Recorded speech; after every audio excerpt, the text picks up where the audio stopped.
আরজিকর হাসপাতালে মেডিকেল পড়ুয়া তরুণী চিকিৎসককে ধর্ষণ করে খুনের অভিযোগ উঠেছে। এই ঘটনায় একজনকে গ্রেপ্তার করা হয়েছে। তবে এই ঘটনায় পুলিশ প্রশাসন কিছু কি লুকানোর চেষ্টা করছেন বলে দাবি করলেন বিজেপি নেতা তরুণজ্যোতি তিওয়ারি।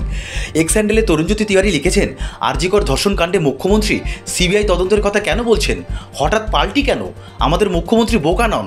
তিনি জানেন যে ধর্ষিতা ছাত্রীর পরিবার সিবিআই তদন্ত চাইলেই হবে না, কারণ পশ্চিমবঙ্গ সরকার জেনারেল কনসেন্ট তুলে দিয়েছে প্রায় বছর 6 হলো। তার ইচ্ছা যদি সৎ থাকতো তাহলে সরকারের পক্ষ থেকে এই মামলা তদন্ত ভার সিবিআইকে দেওয়া উচিত ছিল।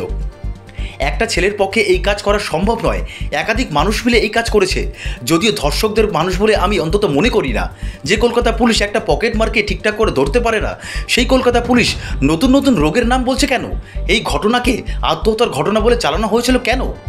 কি ঘটনা লুকানোর চেষ্টা করছে পুলিশ প্রশাসন?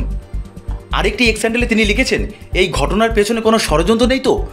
ডাক্তার বোনটি কিছু কি জানতে পেরেছিল বলে তার এই পরিণতি? আগেও একজন অভিযোগ করেছিল বলে তাকে রীতিমতো হুমকি দিয়ে ট্রান্সফার করে দেওয়া হয়। ঘটনার পিছনের ঘটনার তদন্ত হওয়া আরও বেশি প্রয়োজন। সন্দীপ ঘোষের বিষয় এবং ওই হাসপাতালের হওয়া একাধিক ঘটনা নিয়ে তদন্ত হওয়া প্রয়োজন।